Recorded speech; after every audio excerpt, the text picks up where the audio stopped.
to providing to providing information directed at encouraging safe and appropriate use of medication thereby enhancing therapeutic outcome.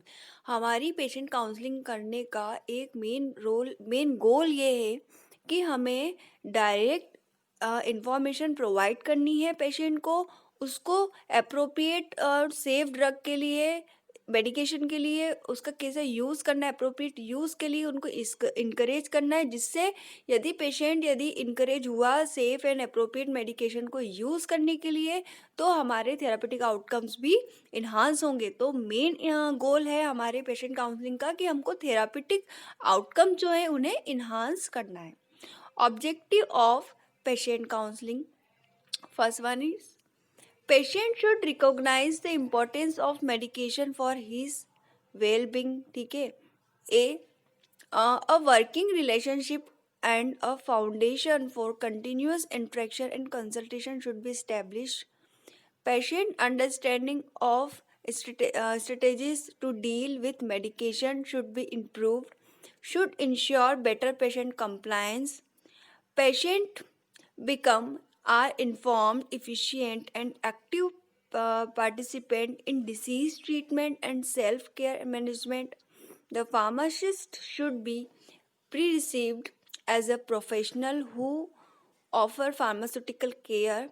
Drug interaction and adverse drug reaction should be prevented. Okay, तो ये हमारे कुछ objectives थे 7 point से, जिसमें हम यदि इसको शॉर्ट में देखें तो इसका मेन ऑब्जेक्टिव हमको जो समझ में आ रहा है वो ये है कि हमको ड्रग इंटरेक्शन और जो एडवर्स ड्रग रिएक्शन हो रही है उसे प्रिवेंट करना है। वो हम पेशेंट काउंसलिंग से कर सकते हैं। यदि हम पेशेंट को बताएंगे कि आपको टेट्रासाइक्लिन के साथ दूध नहीं पीना है, तो पेशेंट नहीं पिएगा, और यदि हमने नहीं बताया तो वहाँ क्या हो जाएगा, ड्रग इंटरेक्शन हो जाएगा। मतलब टेट्रासाइक्लिन के साथ यदि हमने मिल्क ले लिया तो टेट्रासाइक्लिन कॉम्प्लेक्स फॉर्म में बन जाएगी स्टमक में और वो कोई भी इफेक्ट नहीं देगी। तो एक प्रकार का ये ड्रग इंटरेक्शन है।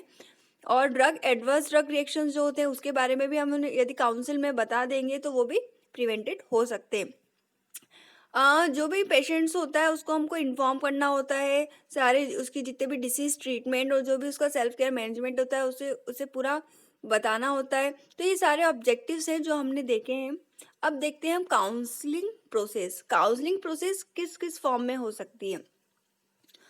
तो counselling process uses as follows, ठीक है। तो first one is that verbal communication, ठीक है। वर्बल कम्युनिकेशन में आएगा लैंग्वेज, टोन, वॉल्यूम, स्पीड। मतलब वर्बल कम्युनिकेशन में हम देखेंगे कि हमारी लैंग्वेज हम कौन सी यूज़ करने वाले हैं, डिपेंड्स ऑन पेशेंट। पेशेंट की लैंग्वेज जो होगी उसकी काउंसलिंग भी उसी लैंग्वेज में होगी। ऐसा ना हो कि पेशेंट को इंग्लिश नहीं आती और हमें उससे सारी काउंसलिंग इंग्लिश में करी, तो काउंसलिंग करने का कोई मतलब नहीं रह जाएगा, क्योंकि उसको कुछ भी समझ में नहीं आ रहा है। यदि वो हिंदी बोलता है तो हमको उसे हिंदी में ही काउंसलिंग करनी है। यदि वो इंग्लिश बोलता है तो हमें उसकी काउंसलिंग इंग्लिश में करनी है। और यदि वो लोकल लैंग्वेज बोल रहा है, फॉर एग्जांपल मराठी, गुजराती, बंगाली, तो यदि वो उस लैंग्वेज में बात कर रहा है तो हमको उसी लैंग्वेज में उससे बात करनी है, उसकी काउंसलिंग करनी है, तो हमारी काउंसलिंग बेटर हो सकती है। नेक्स्ट है टोन। वो जिस टोन में बात कर रहा है हमको भी उसी टोन में बात करनी है। हमको ज़्यादा अकड़ के बात नहीं करनी है, हमें ज़्यादा एटीट्यूड नहीं दिखाना है कि we are a pharmacist, you are a patient, नहीं। हमको एज अ फ्रेंडली उससे बात करनी है। हमारी टोन बिल्कुल स्मूथ होना चाहिए, नेचुरल होना चाहिए।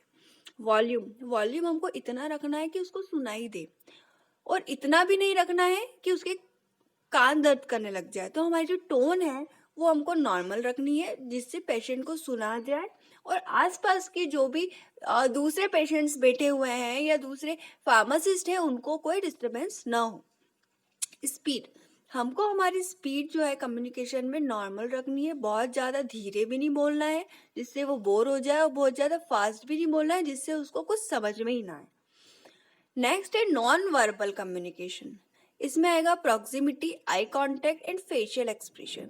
हमें प्रॉपर आई कांटेक्ट रखना है पेशेंट काउंसलिंग में, और उसका फेशियल एक्सप्रेशन जो है हमारे वो भी हमको नॉर्मल रखने। Communication is the transfer of information meaningful to those involved. It is the process in which messages are generated and sent by one person and received and translated by another person. ठीक है, communication में कभी कभी ये होगा कि it is a process in which messages are generated and sent by one person, received and translated by other person. मतलब कभी कभी क्या होता है कि कोई फार्मासिस्ट है, ओके, उसको उसकी काउंसलिंग, पेशेंट की काउंसलिंग करना है, बट पेशेंट जो है उसको मराठी ही आती है, बट फार्मासिस्ट को मराठी नहीं आती, बट उसे मराठी पेशेंट की काउंसलिंग करनी, तो उस जगह पे क्या होगा कि एक अदर पर्सन वहाँ पे इन्वॉल्व होगा जिसको लोकल लैंग्वेज आती होगी, तो फार्मासिस्ट उसे हिंदी में या इंग्लिश में अपना मैसेज देगा और वो मराठी में उसको ट्रांसलेट करके पेशेंट को समझाएगा। तो कम्युनिकेशन में हम इस चीज को देखेंगे। Functions of patient counselling. अब पेशेंट काउंसलिंग के क्या क्या फंक्शंस हो सकते हैं? Effective patient counselling aim to produce the following results. First one is that better patients understanding to their illness and the role of medication in its treatment. Improved medication adherence, बहुत important function है medication adherence करवाना, patient को compliance करना for the medication, more effective drug treatment, reduce incidence of adverse effect and unnecessary health cost, improved quality of life for the patient, better coping strategies to deal with medication related adverse effect, improved professional support between the patient and pharmacist. Qualities of a good counsellor. ठीक है, अब जो counsellor है मतलब जो pharmacist है उसकी क्या क्या क्वालिटीज होना चाहिए जिससे वो गुड काउंसलर बन सके। फर्स्ट है बी अ गुड लिसनर। ठीक है, उसे पहले तो गुड लिसनर बनना पड़ेगा जिससे वो गुड काउंसलर बने। Be flexible, be empathetic, be non judgemental, be tolerant, communicate confidently. अब बात करते हैं टेक्निक्स ऑफ काउंसलिंग की। काउंसलिंग की अपनी आप में एक चार टेक्निक्स होती है, या हम इसको स्टेजेस भी बोल सकते हैं कि चार स्टेजेस हमको फॉलो करनी होती है काउंसलिंग में। तो फर्स्ट स्टेज में यदि हम देखें तो medication information transfer, during which there is a monologue by the pharmacist providing basic brief information about the safe and proper use of the medication. First stage में जो काउंसलिंग कर रहा है फार्मासिस्ट वो क्या करेगा, रिगार्डिंग ऑफ मेडिकेशन इंफॉर्मेशन, मतलब medication information को ट्रांसफर करेगा। जब वो मेडिकेशन इंफॉर्मेशन ट्रांसफर करेगा तो उसमें वो बताएगा कि इस ड्रग के क्या क्या यूज है, किस तरीके से ये सेफ है, वो सारी चीजें मेडिकेशन के बारे में पेशेंट को बताएगा। सेकेंड स्टेज में क्या होगा, medication information exchange, during which pharmacist answer questions and provide details information adapted to the patient situation. ठीक है, सेकेंड स्टेज में क्या होगा, अकॉर्डिंग टू पेशेंट सिचुएशंस क्या होगा कि जो भी डिटेल इंफॉर्मेशन दी गई है जो भी पेशेंट को, उसके यदि उसके दिमाग में कुछ क्वेश्चंस आ रहे हैं तो उस क्वेश्चन की हमको आंसर करने होंगे, तो ये हम स्टेज सेकंड में करेंगे। Stage third, medication education, during which the pharmacist provide comprehensive information regarding the proper use of medicine in a collaborative interactive learning experience। ठीक है, थर्ड स्टेज में क्या होगा, मेडिकेशन एजुकेशन प्रोवाइड की जाएगी और जो भी कंपेरेटिव इंफॉर्मेशन होगी प्रॉपर यूज के लिए ड्रग्स की, हम उसको कंपेयर करके बताएंगे कि ये ड्रग बेटर है या इस ड्रग को लेने में ये फायदा है, इस ड्रग को लेने में ये नुकसान है। तो ये सारी चीजें जो भी हमको बतानी होगी वो हम स्टेज थर्ड में बताएंगे।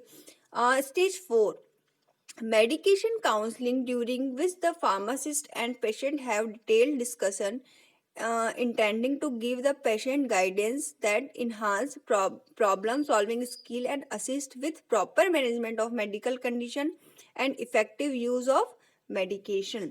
Stage four and last stage में हम ये देखेंगे कि मेडिकेशन काउंसलिंग जो हो रही है ड्यूरिंग डिटेल डिस्कशन में, यदि हम प्रॉपर जो भी बचा कुचा पार्ट होगा वो डिटेल डिस्कशन में या स्टेज फोर्थ में हम डिस्कस करेंगे टू द पेशेंट जिसके अंदर हम पेशेंट को गाइड करेंगे, उसकी ज़्यादा से ज़्यादा जो भी प्रॉब्लम होगी उसको हम प्रॉब्लम जो होंगी उसको हम सॉल्व करेंगे। यहाँ पे पेशेंट जो हमारा फार्मासिस्ट होता है उसकी जो भी प्रॉब्लम सॉल्विंग स्किल्स होती है वो बहुत अच्छी होना चाहिए। उसे असिस्ट करेंगे कि यदि उसका मेडिकल कंडीशन उसकी ख़राब है तो उसको प्रॉपर मैनेज करेंगे और उसको इफ़ेक्टिव यूज़ ऑफ मेडिकेशन बताएंगे। अब हम बात कर रहे हैं बैरियर्स ऑफ पेशेंट काउंसलिंग। कभी कभी हमारा जो भी पेशेंट काउंसलिंग होता है, पेशेंट्स बिटवीन फार्मासिस्ट के मतलब इन लोग के बीच में जो भी काउंसलिंग होता है उसमें कुछ कुछ बैरियर्स आ जाते हैं। तो क्या क्या बैरियर्स आ सकते हैं जिससे पेशेंट काउंसलिंग प्रॉपर तरीके से हो नहीं पाता है? तो पहला है लैक ऑफ टाइम। टाइम की कमी की वजह से कभी कभी काउंसलिंग सही नहीं हो पाती।